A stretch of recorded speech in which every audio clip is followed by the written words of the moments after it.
The gun wasn't pointed at me, but I knew I was about to die anyway. My fingers only trembled for a second as I adjusted Mateo Garrison's collar, the same routine I'd done every morning for 8 months. Cedar and leather. That was his scent. Expensive, dark, and impossible to forget. The kind that lingered in a room like a warning.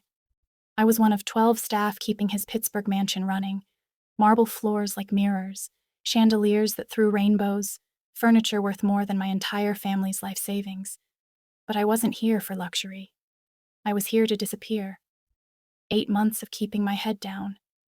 8 months of pretending not to notice the armed men slipping in after midnight. 8 months of being invisible. That ended today. Hold still, I said, fixing his tie. My hands never shook when it mattered, not in Afghanistan, and not now. Matteo stood motionless in his $3,000 suit, all controlled violence wrapped in Italian wool. Those dark green eyes stayed on his phone, missing nothing.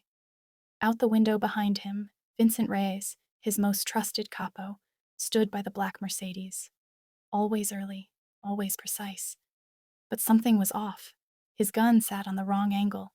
Not security carry, close-range execution carry. His stance was tighter, weight shifted right, ready to pivot and fire. My stomach dropped. I'd seen this setup before. 6 soldiers died because I didn't trust my instincts soon enough. Leaning close, I kept my movements casual, my voice barely a whisper. Your capo has a gun. He wants you dead. Matteo froze.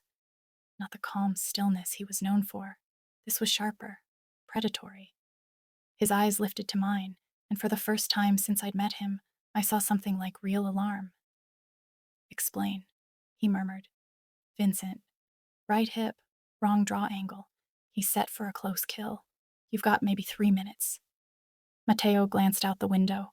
Whatever he saw made his jaw tighten. Antonio, he called. His head of security appeared instantly. Cancel the car. Meeting's off. Boss? Confused. Now. Vincent noticed the shift. His posture changed, hand drifting toward his hip. A subtle move, unless you knew what to look for. Matteo knew. Lock it down, he told Antonio. Don't let Vincent leave. Don't let anyone leave. And get her out of sight. Her meant me. Antonio gripped my arm and pulled me toward the stairs. You don't leave, Matteo said, eyes locked on mine. You don't talk to anyone. Stay in my study until I come get you. Then the shouting started. Italian curses, rushing footsteps, guns being drawn. A single gunshot rang out, not a kill shot, a warning. My hands finally started to shake. Matteo's study was on the 3rd floor, a room I'd cleaned 100 times, but never really examined. Floor-to-ceiling bookshelves lined 2 walls, filled with volumes that actually looked red, their spines cracked with use. A massive desk dominated the space, its surface covered in papers I'd been specifically instructed never to touch. Antonio positioned me in a leather chair facing away from the door. Stay, he commanded, like I was a dog who might bolt. Then he was gone, the lock clicking behind him. I counted exit routes. 2 windows, both leading to a 3-story drop onto concrete. 1 door, locked from outside. No weapons within reach unless I wanted to try my chances with a letter opener against men with actual guns. The voices downstairs had stopped. That scared me more than the shouting.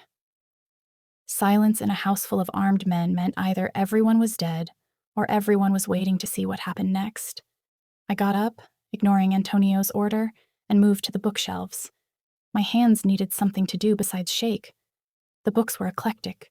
Philosophy texts next to crime novels, business strategy guides beside poetry collections. Someone actually read in here. Someone had a mind that craved more than just violence and money. Behind a row of books on the 2nd shelf, I found a photograph. Old, the edges worn from handling. A younger Matteo, maybe 17, standing next to an older man who shared his features. Both of them were smiling, genuinely smiling, in a way I'd never seen on Matteo's face. The older man had his hand on young Matteo's shoulder. His father, I realized. Before whatever happened that turned a boy who could smile like that into a man who ran an empire built on fear. 3 hours passed before the door opened. Mateo stood in the doorway, and I knew immediately that everything had changed. His knuckles were bleeding, split open in a way that suggested he'd hit something or someone repeatedly. His tie was gone, his shirt sleeves rolled up, and his eyes, those calculating green eyes, looked different, like he'd seen something that fundamentally altered his understanding of the world. "You were right," he said, and I knew right then that being right was the most dangerous thing I'd ever been. What Mateo discovered in that warehouse would flip everything we thought we knew, because Vincent wasn't the enemy we expected. The ride to the warehouse took 20 minutes through Pittsburgh's industrial district, past abandoned steel mills that looked like metal skeletons against the gray sky. Mateo sat beside me in the back seat, silent, his bleeding knuckles resting on his knee. Antonio drove, checking the rearview mirror every 30 seconds like he expected someone to follow us. Nobody told me where we were going. Nobody asked if I wanted to come. I'd crossed some invisible line when I warned Mateo, and now I was part of whatever came next, whether I liked it or not. "This is where they killed my father," Mateo said as we pulled up to a rust-colored building with broken windows. 12 years ago, he walked in for a negotiation and walked out in a body bag. I didn't ask why we were here. I already knew. Some men believe in symbolism, in closing circles, in making statements that echo through time. Inside, the warehouse smelled like rust and stagnant water. Exposed beams stretched overhead, and in the center of the space, chained to one of those beams, was Vincent Reese. He'd been beaten. Not savagely, but efficiently. Blood trickled from his nose, his left eye was swelling shut, and his expensive suit was torn at the shoulder. But he wasn't terrified. He was defiant, his jaw set in a way that said he'd expected this outcome and accepted it. That's when I knew something was very wrong. Guilty men beg, betrayers grovel. Vincent looked like a soldier accepting his fate. Mateo circled him slowly, and I stayed near the entrance, trying to be invisible again, trying to remember why I'd spent 8 months perfecting the art of not being seen, only to throw it away in a single whispered warning. 6 months, Mateo said, his voice echoing in the empty space. 6 months I've been hunting a rat in my organization, someone feeding information to the Volkov Bratva, someone who knew things only my inner circle should know. I trusted you, Vincent. 15 years of loyalty, and you were going to put a bullet in my head. Vincent spat blood onto the concrete floor. You're wrong. Wrong? Mateo's voice went dangerously quiet. She saw you. She read your positioning like a military textbook. Are you calling her a liar? Vincent's eyes found mine across the warehouse, and something in his expression made my stomach drop. I'm FBI, he said. 3 years undercover, badge number 7743, and my orders this morning were to kill you before you executed a mass casualty attack on a federal courthouse. The silence that followed was so complete I could hear water dripping somewhere in the darkness. Antonio's gun came up, aimed at Vincent's head. He's lying. He's trying to... Mateo raised his hand, stopping him. Continue. Bureau intelligence said you were planning to bomb the federal courthouse downtown. Vincent continued, his words coming faster now, like he was racing against his own execution.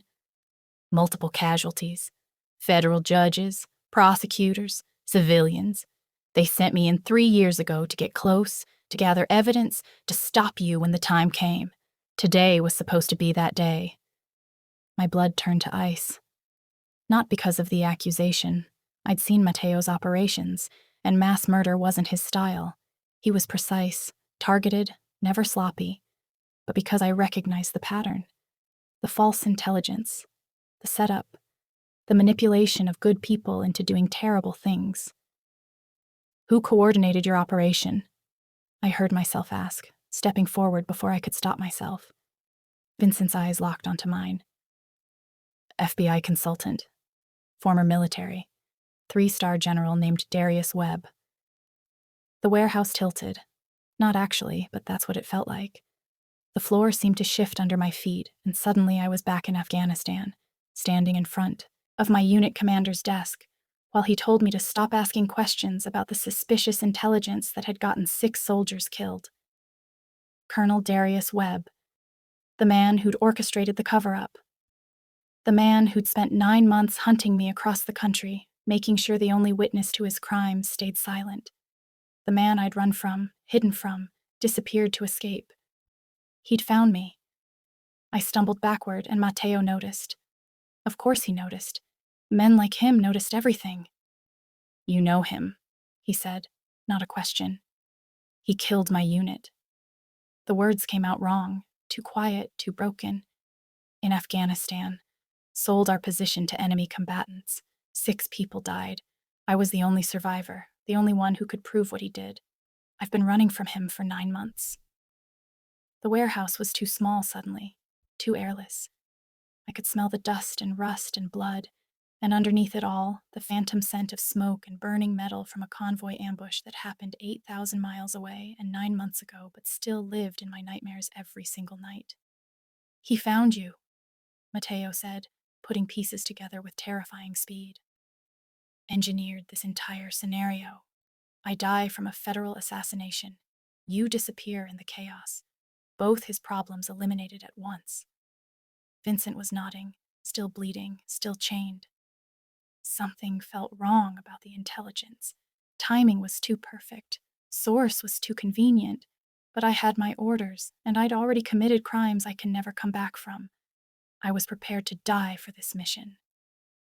Antonio still had his gun up. "Boss, he's lying. He's FBI. We kill him now. Dump the body and—" "No!" Matteo's voice cut through the warehouse like a blade. "We don't kill him. We use him." That shocked everyone, including Vincent. "You want me to work with the Fed?" Antonio's voice rose with anger and disbelief. "A Fed who came here to kill you?" "I want him to work with us to expose Webb," Matteo said, his eyes never leaving Vincent's face. "Because Webb isn't just dirty. He's the bridge between corrupt military officials and organized crime. He's facilitating weapons trafficking using his federal credentials. And he played us both." Vincent studied Matteo for a long moment. "You're serious?" "I'm serious about destroying the man who tried to weaponize the FBI against me. I'm serious about exposing corruption that gets soldiers killed and criminals armed. And I'm serious about protecting the woman who saved my life this morning." Matteo turned to look at me then, and something in his expression made it hard to breathe. "Are you serious about stopping him?" I thought about my unit commander, about the 6 soldiers who died because I warned someone and he didn't listen, about 9 months of running, hiding, being invisible, being nobody, about finally having a chance to fight back. "Yes," I said, "I'm serious." Matteo nodded once, then looked at Antonio. "Cut him loose." "Boss, cut him loose, give him a phone, and get us everything we have on military contractors doing business in Pittsburgh. If Webb's building an empire, he's leaving footprints. We find them, we follow them, and we bury him." As Antonio reluctantly moved to unchain Vincent, Matteo crossed the warehouse to where I stood trying not to hyperventilate. He stopped close enough that I could smell cedar and leather again, could see the flecks of gold in his green eyes. "Breathe," he said quietly. "Count to 4. You're in Pittsburgh, not Kandahar." "How do you—" "I run background checks on everyone in my house. I know where you served. I know what happened to your unit. I know why you're here." His voice dropped lower. "And I know you're not running anymore." He was right. For the first time since Afghanistan, I wasn't running. I was hunting. I never thought I would share my story like this, but my heart keeps racing the more I talk about it. Drop a like and subscribe to the channel if you're intrigued by my story. 3 days later, I was teaching a mob boss and a federal agent how to track a ghost, and realizing Webb had been 10 steps ahead the entire time. Matteo's study had transformed into a war room. Maps covered one wall, showing Pittsburgh divided into territories with pins marking garrison operations in blue, Volkov-Bratva locations in red, and suspected Webb connections in black. The desk was buried under financial records, communication intercepts, and FBI internal files that Vincent shouldn't have had access to. but somehow did. I sat cross-legged on the floor, surrounded by printed emails, my laptop balanced on my knees, doing what I'd been trained to do in Army intelligence: find patterns in chaos, connect dots that didn't want to be connected, see the bigger picture everyone else was too close to notice. Vincent paced near the window, phone pressed to his ear, speaking in careful code to contacts who still thought he was just deep undercover. Matteo stood at the map wall, arms crossed, studying the pins like they were enemy positions on a battlefield, which, I suppose, they were. Got something, I said, highlighting a series of wire transfers on my screen. Webb has 3 shell companies moving money through Pittsburgh. Small amounts, nothing that triggers federal reporting requirements, but they're consistent. Every 2 weeks, like clockwork. Matteo moved behind me to look at the screen. Where's it going? That's the interesting part. Some goes to Volkov Bratva accounts, some goes to military contractors, but the largest amounts go to a company called Apex Security Solutions. Never heard of them, Matteo said. Vincent ended his call. I have. They're legitimate on paper. Provide security consulting for corporate clients, some government contracts. But there's been rumors in the Bureau about them for years. Nothing we could prove. What kind of rumors? I asked. The kind where security consultants have skills that don't match their resumes. The kind where people who testify against certain powerful individuals have accidents before they can take the stand. The kind where evidence disappears from federal evidence rooms. I pulled up Apex's corporate filings. They've been operating for 4 years, incorporated 6 months after my unit was killed in Afghanistan. My hands were shaking again, but I kept typing. Webb didn't just cover up what happened to us. He built an entire organization on top of it. Matteo's hand landed on my shoulder, steady and warm. Keep going. I did. For 3 hours, I traced money, communications, and connections that painted a picture nobody wanted to see. Webb wasn't working for the Volkov Bratva. He wasn't even working with them. He was playing both sides, feeding information to the Russians to destabilize Matteo's operations, feeding false intelligence to the FBI to weaponize them against Matteo, all while positioning himself to control whatever emerged from the ashes. He's building his own empire, Vincent said, staring at the evidence spread across every surface. Using the Bureau as a weapon, using the Russians as chaos agents, using Apex as his enforcement arm. Once you and the Volkovs destroy each other, he swoops in as the hero who cleaned up Pittsburgh, while secretly controlling every operation through his proxies. That's insane, Matteo said, but his voice said he believed it. That's ambitious, I corrected, and patient. Webb's been planning this for years. He's not impulsive, he's strategic. Military training plus criminal ruthlessness plus federal immunity equals untouchable, Matteo finished. A phone buzzed. Antonio, who'd been standing guard by the door, checked his screen and went pale. Boss, we've got a problem. What now? Someone leaked our location to the Volkovs. 3 cars just passed our outer perimeter. They're coming here. Matteo's expression went cold. How many men inside this house right now? 12, not counting us. Against how many? Volkovs usually travel in groups of 8 to 10. If they're serious, maybe 15. The math was bad, but not impossible. Except, it's not the Volkovs, I said, my brain making connections faster than I could speak them. Or it is, but that's not the point. Webb knows we're investigating him. He's been watching, listening, adjusting. This is him forcing the confrontation early, before we can build our case. Vincent's face confirmed it. He still has access to my phone. I've been careful, but if he's monitoring location data, he knows exactly where we are, Matteo finished, and he's using the Volkovs to do his dirty work. He turned to Antonio. Lock down the house, secure positions. Non-lethal deterrence if possible. We can't afford a war right now. Boss, with respect, non-lethal doesn't work when they're shooting to kill. Then don't get shot. Antonio left, barking orders into his radio. I could hear the house transforming around us, doors locking, window shutters closing, footsteps taking up defensive positions. It sounded like preparing for a siege. Matteo grabbed my arm, not roughly, but with clear urgency. You need to leave. Now. There's a tunnel under the house that leads 3 blocks away. Antonio will take you. No. This isn't negotiable. You're right, I said, meeting his eyes. It's not. I've run from Webb for 9 months. I've hidden, I've disappeared, I've been invisible. I'm done. If he's coming for me, I'm going to be right here when he does. Something shifted in his expression. Surprise, maybe? Or respect. You understand what you're saying? If the Volkovs breach this house, then we better make sure they don't. For a long moment, we just looked at each other. Then Matteo did something I didn't expect. He smiled. Not the cold smile he showed his enemies or the controlled smile he showed his associates. A real smile, brief and genuine, like the boy in that photograph with his father. You're either very brave or very stupid, he said. Can it be both? The first gunshot shattered a window downstairs, and the moment evaporated.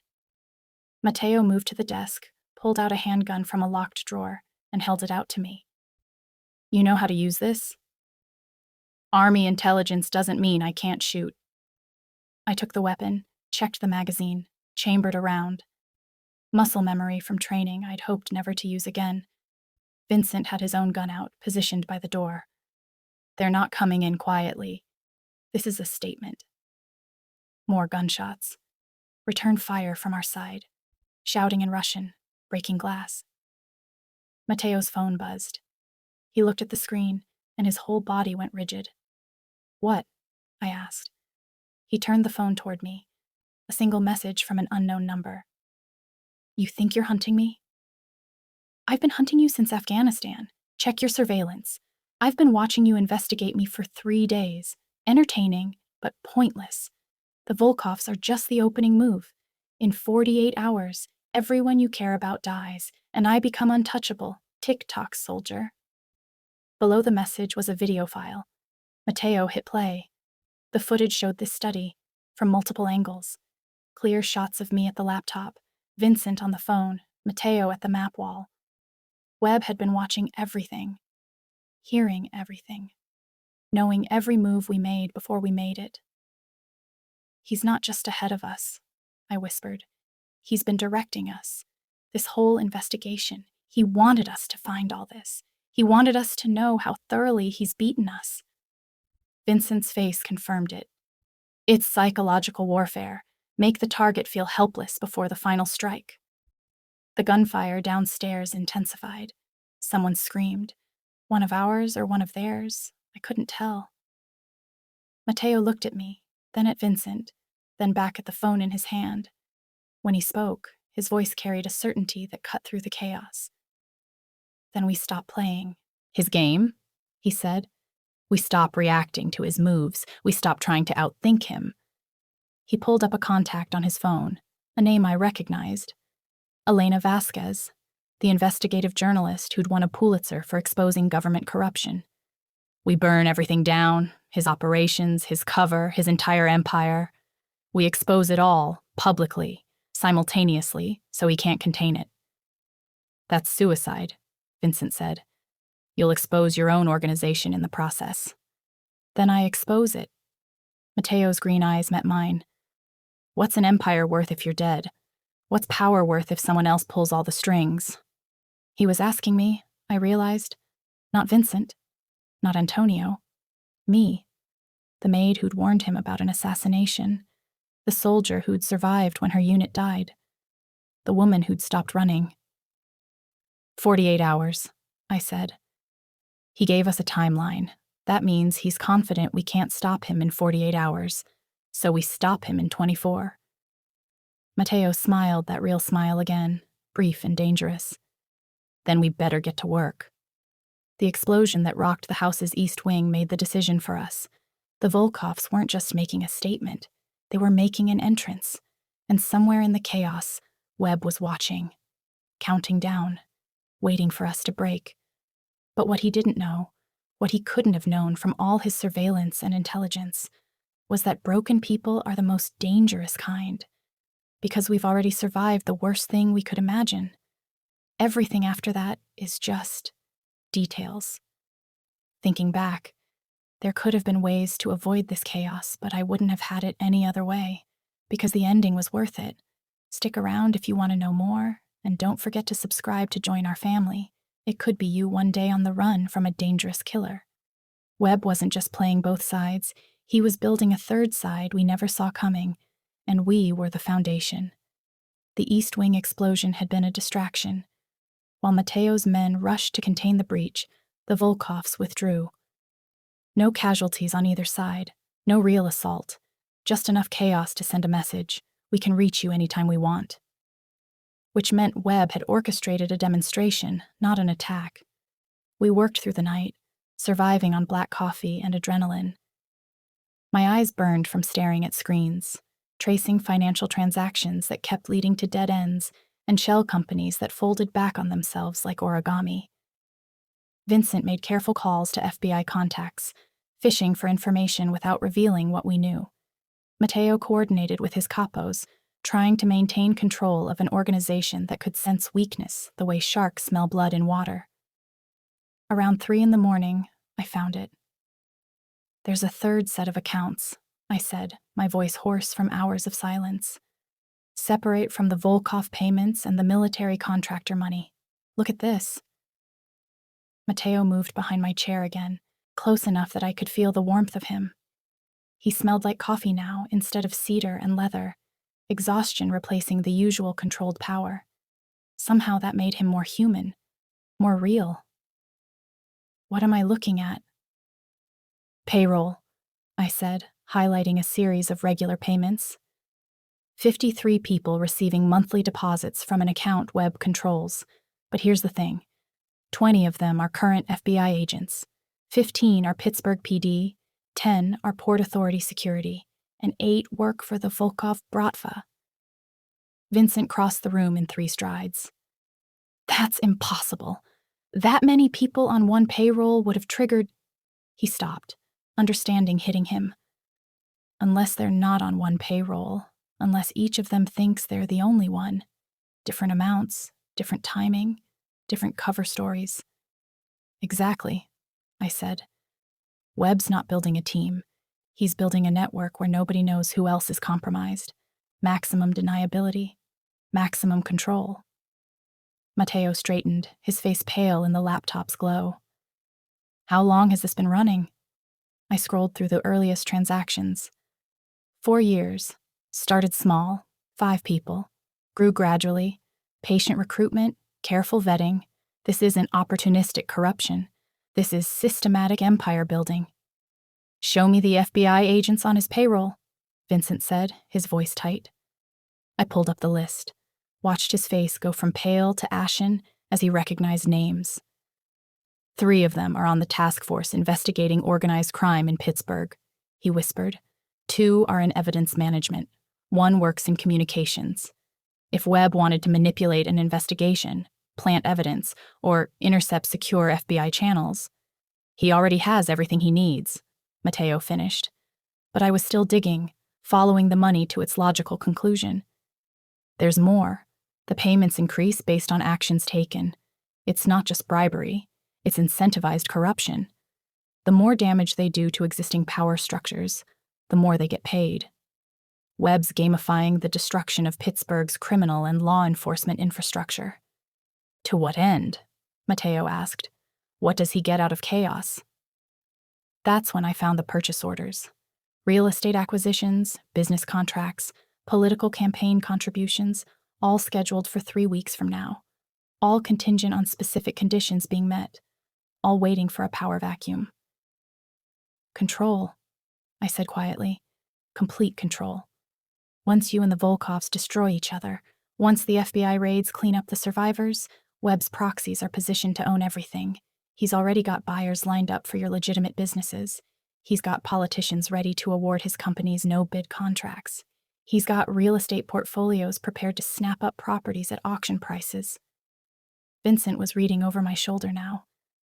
This is a hostile takeover disguised as law enforcement. It's brilliant, I admitted, hating that I had to respect the strategy. He doesn't have to build an empire from scratch. He just has to convince two existing empires to eliminate each other, then step into the void wearing a federal badge and a hero narrative. Mateo's phone buzzed. He looked at the screen, and every muscle in his body tensed. "What?" I asked. He didn't answer, just turned the phone toward me. The message was from Webb. "Enjoying the investigation? You're doing excellent work, but you're missing the timeline. Full cough hit on your main warehouse. Tomorrow night, 11 p.m., federal raid, same time, same place. Everyone dies in the crossfire. I've already written the press release about the tragic outcome when two criminal organizations collided. Your move." Below the text was another video file. This one showed the interior of Mateo's main warehouse, the one that handled his legitimate import business. 23 people worked there. I'd cleaned Mateo's office calendar enough times to know their names. Maria in accounting, James in logistics, Sarah, the single mother who worked night inventory to avoid daycare costs. Webb was going to kill them all just to prove a point. "He's forcing the confrontation," Vincent said, "but he's also giving us the when and where. That's tactical hubris. He thinks we can't stop him even with advance warning." "Can we?" I asked. Silence. The kind that answered questions nobody wanted to ask. Antonio appeared in the doorway, his face grim.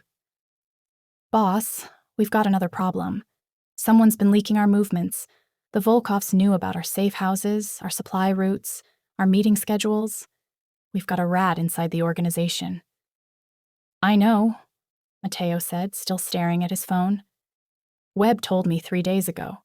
He's been listening to everything we say, watching everything we do. This study is compromised. Probably the whole house." The revelation should have shocked me. Instead, it just felt inevitable. Webb had spent years building his network. Of course he'd infiltrated Mateo's organization. Of course he'd been watching us investigate him. The only question was why he let us know.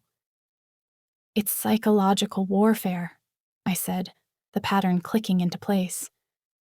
"He wants us to feel helpless, wants us to know that every move we make, he sees. Every plan we form, he's already countered. He's breaking us mentally before the final strike." Mateo looked at me then, and something in his expression made my breath catch. 9 months ago, when your unit was killed, did you feel helpless? "Yes," I admitted. "I warned them. They didn't listen. I watched them die, and I couldn't do anything to stop it. But you survived. Barely. I hid in a destroyed vehicle for 6 hours while enemy combatants searched the wreckage, listened to them execute the wounded, stayed perfectly still while one of them stood 3 feet away. When they left, I walked 12 miles through hostile territory to reach our base. Alone. In the dark. With a bullet fragment in. My shoulder I didn't even know was there until I collapsed at the gate. The room had gone very quiet. You survived, Mateo repeated, because you stayed calm when everyone else panicked. Because you counted exit routes when others counted bullets. Because your brain kept working when your body wanted to shut down. He set his phone on the desk with careful precision. Webb thinks he's broken us. He thinks advance warning of our execution makes us more afraid, not less. He thinks psychological warfare works on soldiers who've already survived actual warfare. He's wrong, I said softly. He's wrong, Mateo agreed. We stop reacting to his moves. We stop playing defense. We take the fight to him publicly, simultaneously, in a way he can't contain or control. He pulled up Elena Vasquez's contact again. The investigative journalist who exposed the Pentagon procurement scandal. She's been trying to get an interview with me for 2 years. Time to give her one. Vincent's eyes widened. You're going to confess to a journalist? I'm going to give her the story of the decade. Military corruption, FBI manipulation, organized crime infiltration, systematic empire building by a federal consultant. Everything, Names, dates, bank accounts, communications, we drop it all simultaneously. To her, to the Justice Department, to military criminal investigators, and to the Volkov leadership. The Volkovs will kill you the second they realize they've been manipulated, Antonio said. Only if they can find me, Matteo replied, and they'll be too busy hunting Webb to look. I was already pulling files together, organizing evidence into a package that would be impossible to ignore or suppress. We need documentation, video statements, financial records, communications intercepts, everything authenticated and redundant so it can't be disappeared. 24 hours, Vincent said. We've got until tomorrow night. That's not enough time to— Then we don't sleep, I interrupted. We work straight through. We build a case so airtight that every news outlet, every federal agency, every oversight committee has to respond. We make it too big to bury, too public to contain, too documented to deny. Matteo's phone buzzed again. We all stared at it. Another message from Webb. I'm watching you plan right now. It won't work, but I admire the effort. See you tomorrow night. One of us walks away. Spoiler alert, it's me. I looked at the phone, then at the laptop, then at Matteo. He's listening through the surveillance, which means he heard everything we just said. Good, Matteo said, and smiled that dangerous smile I was starting to recognize. Let him think he knows the plan. Let him prepare for what he heard, because what he didn't hear is what we're going to do next. He gestured for us to follow him out of the study, down the hallway, into a room I'd never entered. A wine cellar deep in the mansion's basement where concrete walls and careful soundproofing meant no surveillance equipment could penetrate. In the darkness, lit only by Antonio's flashlight, Matteo spoke in a whisper that somehow carried more weight than any shout. Webb's watching the front door, while we burn the house down around him. Here's what we're actually going to do. And for the first time since Vincent had chained up in that warehouse, I saw something that looked like hope. 48 hours. That's all we had to orchestrate the impossible. Turn Webb's endgame into his public execution. The plan was insane. It required trusting the one institution more corrupt than organized crime, the media. It required all of us walking into the exact trap Webb had set, armed with nothing but evidence and the hope that truth still mattered in a world where powerful men rewrote reality to suit their convenience. But I'd learned something in Afghanistan that Webb never understood. The difference between soldiers and generals is that soldiers know when the textbook answer will get you killed. Sometimes the only winning move is the one nobody expects, because it's too reckless to survive. We worked through the night in that wine cellar, building our case. Vincent used his FBI credentials to access courthouse security systems, not to disable them, but to enhance them. We needed everything recorded, every angle, every word, every incriminating moment captured in high definition. Matteo contacted Elena Vasquez at 4 a.m. I listened to his side of the conversation, watched him offer her something journalists spend their entire careers hoping for: complete access to organized crime financial records, FBI corruption evidence, and military cover-up documentation. All of it. No conditions. No editorial control. Why? She asked, her voice tinny through the phone speaker. Why now? What's the catch? The catch is, you have 12 hours to verify everything and prepare to broadcast simultaneously with 6 other major outlets. The catch is, you might be accessory to exposing the largest institutional corruption case in Pennsylvania history. The catch is that if you say yes, powerful people will try to destroy your career, your credibility, and possibly your life. A pause.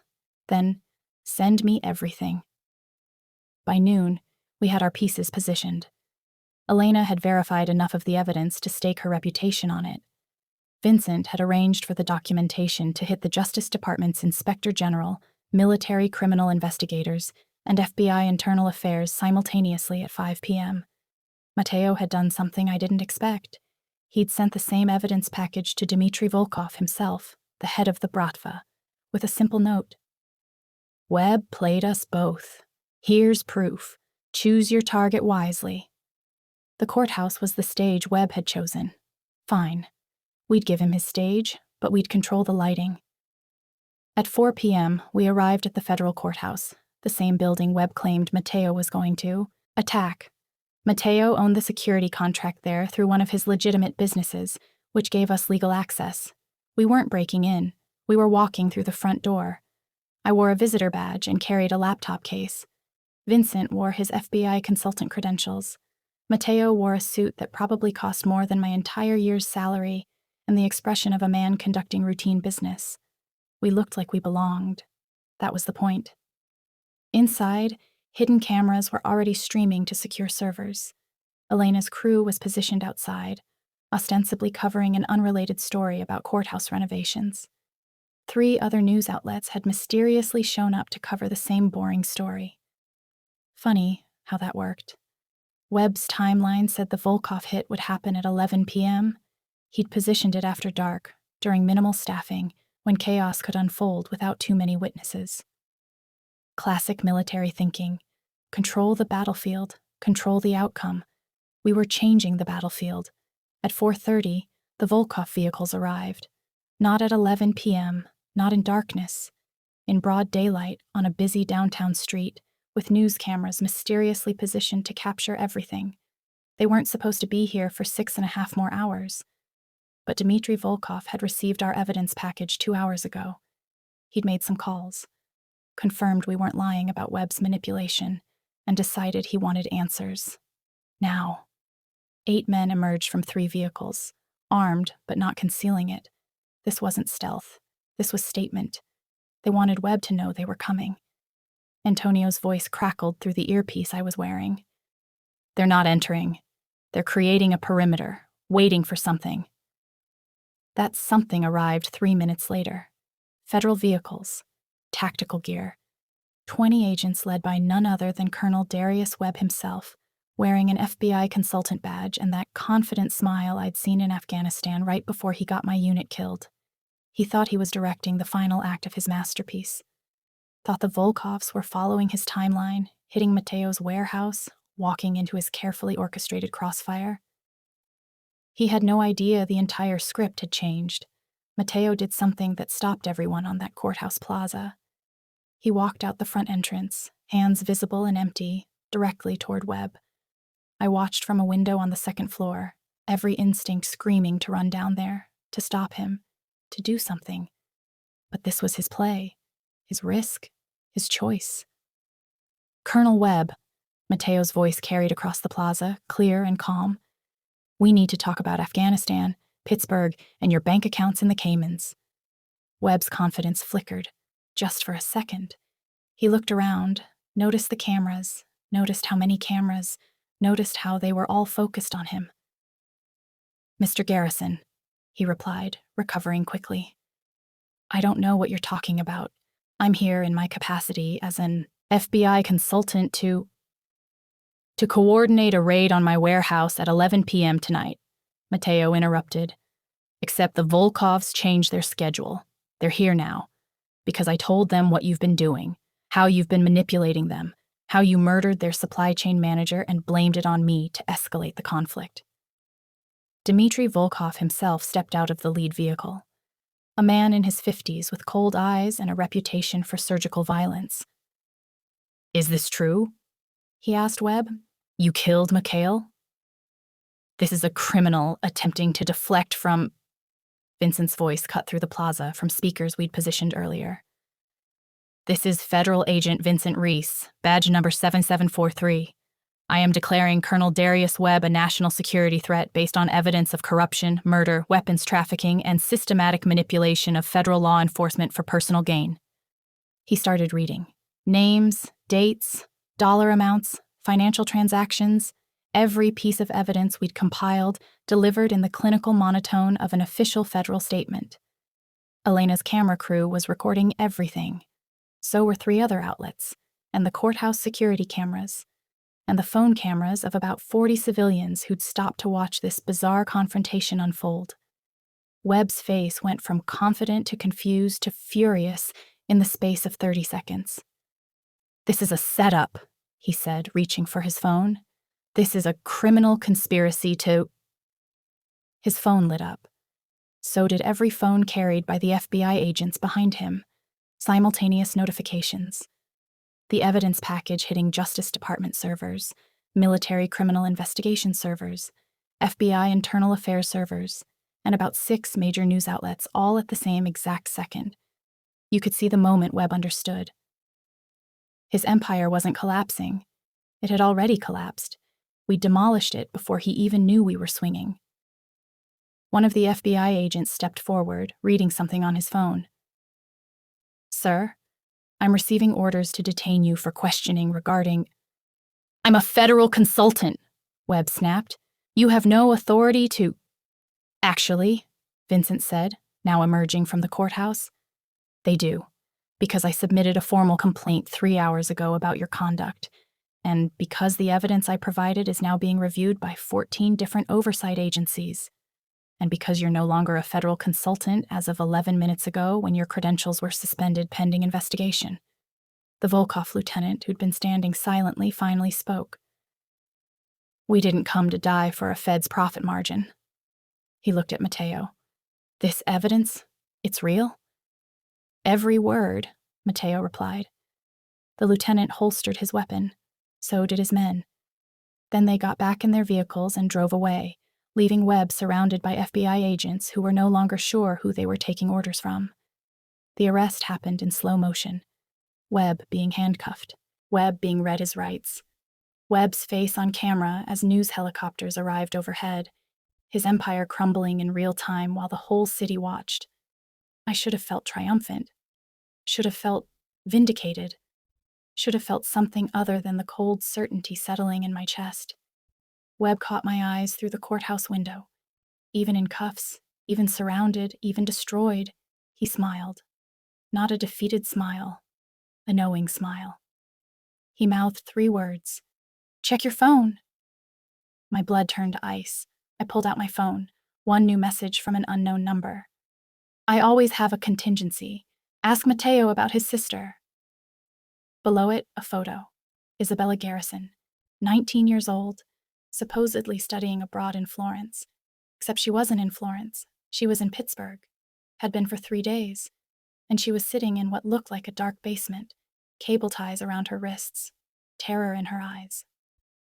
I looked down at the plaza, searching for Matteo, found him reading his own phone, watched his face transform from controlled satisfaction to absolute horror. He looked up, found me in the window, and I saw something I'd never seen in his eyes before. Fear. Pure, undiluted fear. Webb had won after all, just not the way any of us expected. Victory tastes like ash when you realize the enemy planned for this, wanted this, needed you to think you'd won. Matteo was across the plaza and through the courthouse doors in seconds. His face had transformed from controlled power to raw panic. The kind of panic that comes when the one thing you die to protect is suddenly in danger.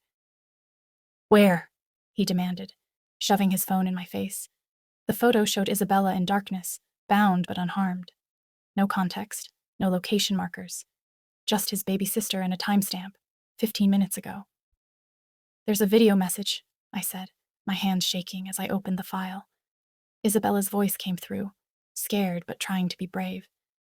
"Matteo, I'm okay. They haven't hurt me. They said if you cooperate, they'll let me go. They said..." The video cut to Webb's recorded voice. "Congratulations on the arrest. Truly impressive work. But did you really think I'd put all my pieces on one board? My people have been watching Isabella since she arrived in Pittsburgh 3 days ago. You exposed me. Fair play. But I've spent 3 years building loyalty that money can buy. They'll finish what I started, unless you want to trade." The terms appeared as text on screen. Matteo surrenders to specified location within 2 hours. He dies. Isabella goes free. No negotiation. No alternatives. Clock starts now. A phone number followed. Matteo was already dialing before I could stop him. The call connected immediately. "I accept," he said. No hesitation, no bargaining, just immediate surrender. "Smart choice," an unfamiliar voice replied.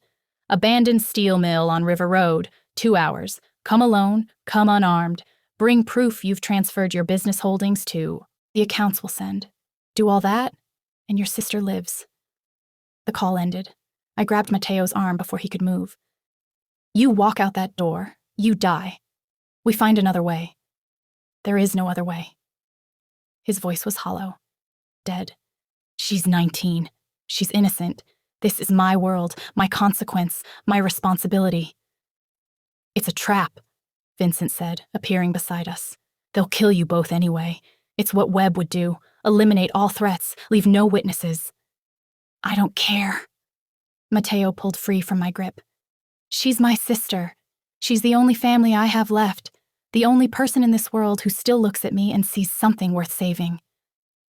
Antonio materialized from somewhere, his face grim. Boss, we can mobilize. Hit every property Webb's connected to. Find her before what?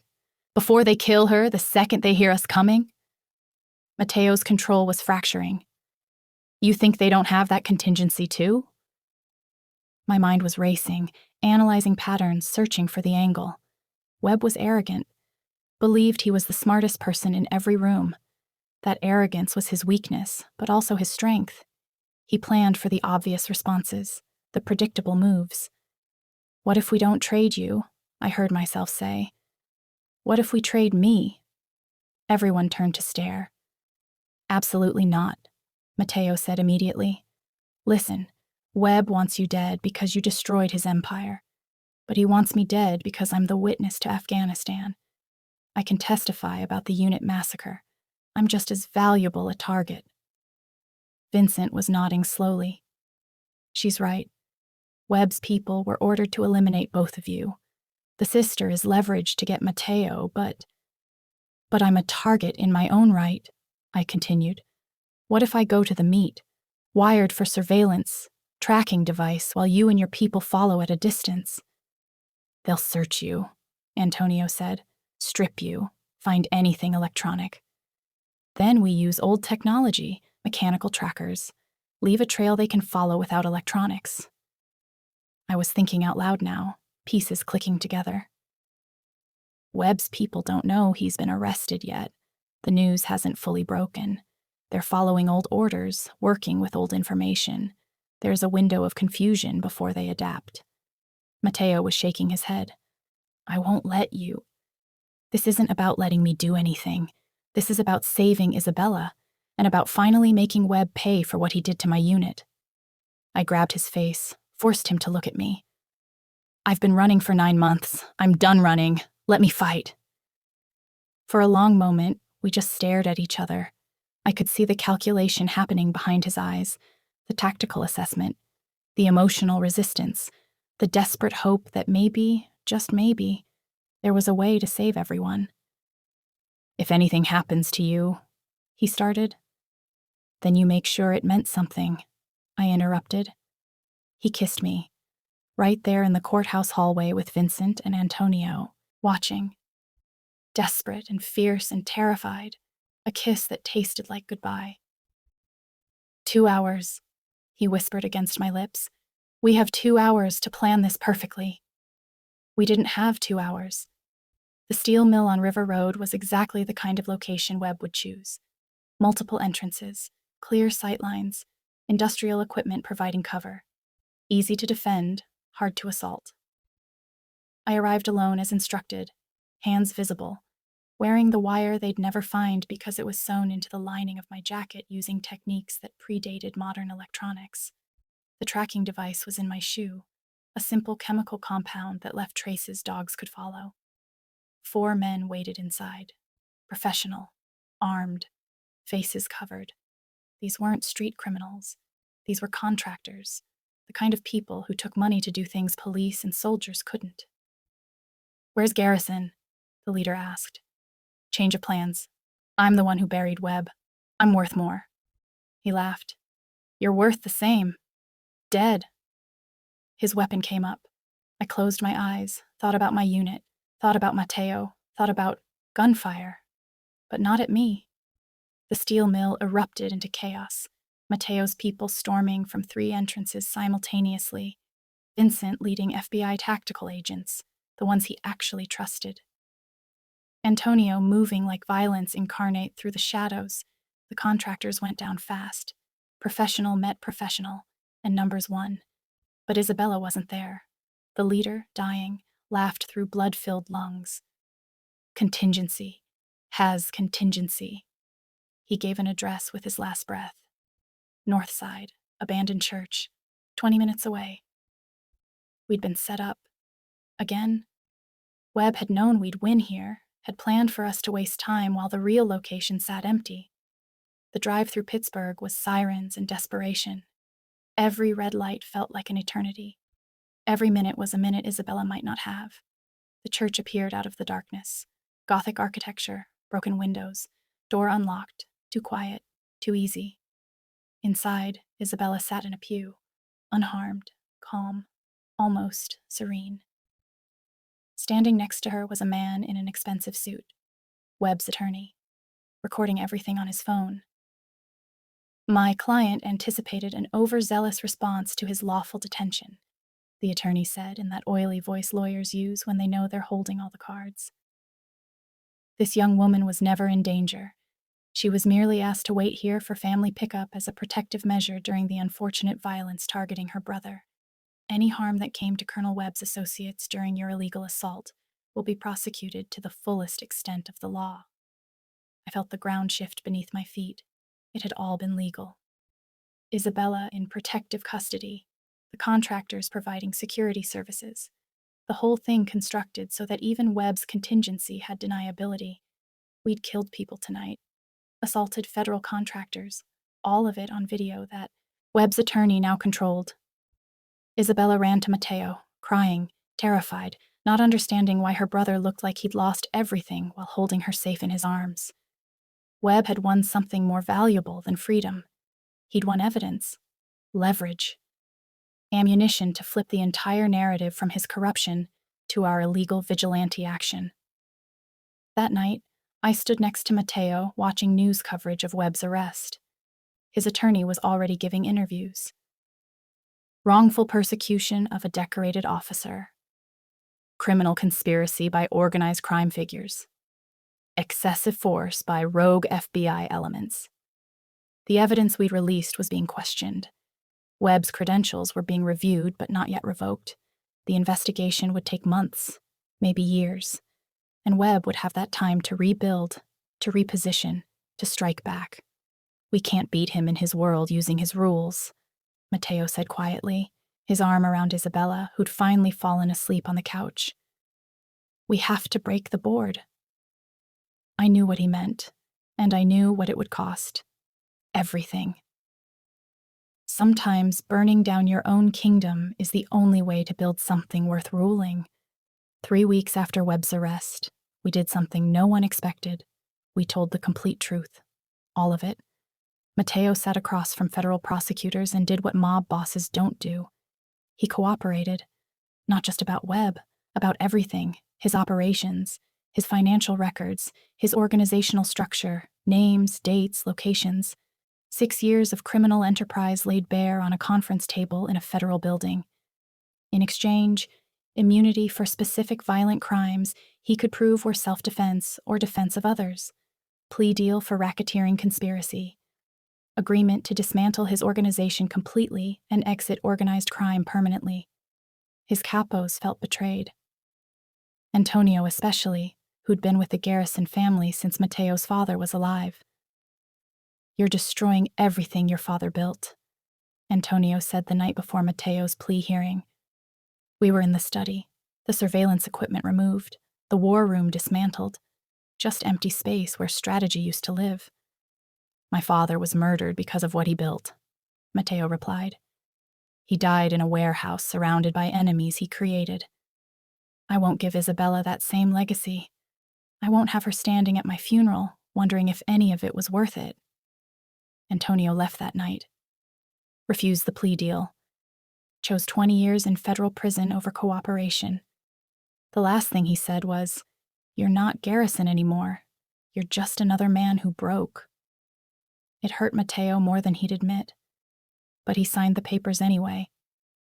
Simultaneously, I testified before a military tribunal, told them everything about Afghanistan, about the suspicious intelligence, about my unit commander who ignored my warnings, about Colonel Darius Webb who sold our position to enemy combatants for money and then covered it up for power. My unit's deaths were officially ruled criminal negligence and treason. Webb lost all military honors, all veteran benefits, all the prestige that had protected him for years. Vincent's testimony as an active FBI agent confirmed Webb manufactured intelligence to weaponize federal law enforcement for personal gain.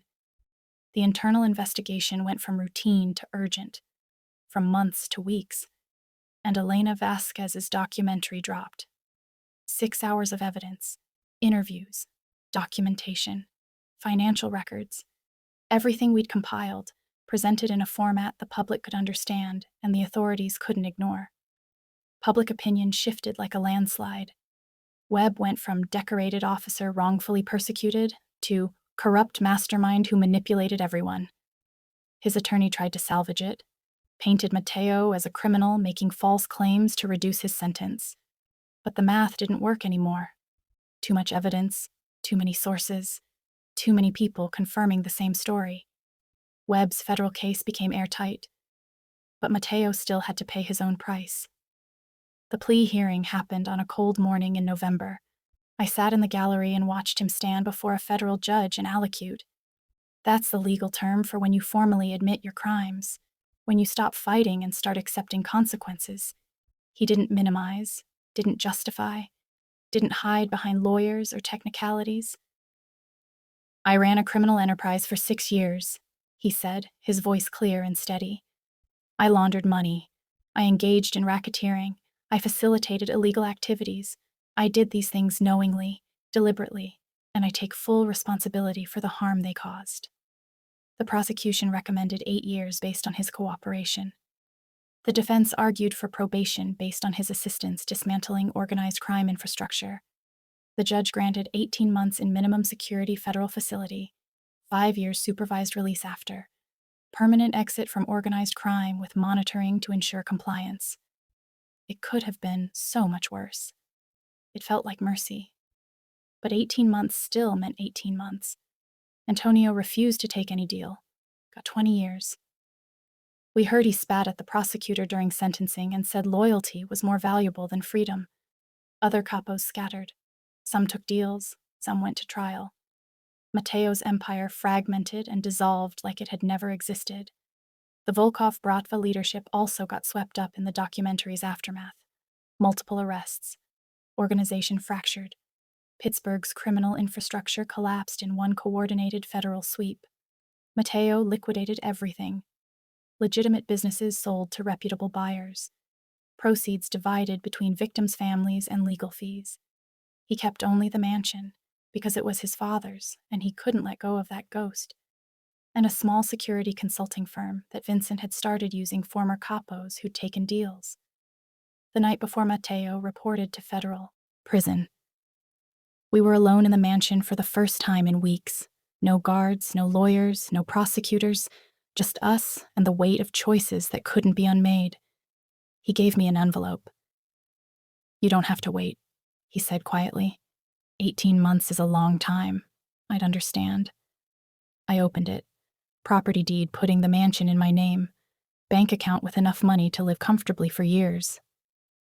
"I'm not asking you to wait," he continued. "I'm giving you the choice to leave, to finally be free of all this."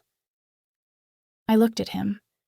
This man who'd gone from terrifying mob boss to something more human, more real, more worth saving than anything I'd ever known.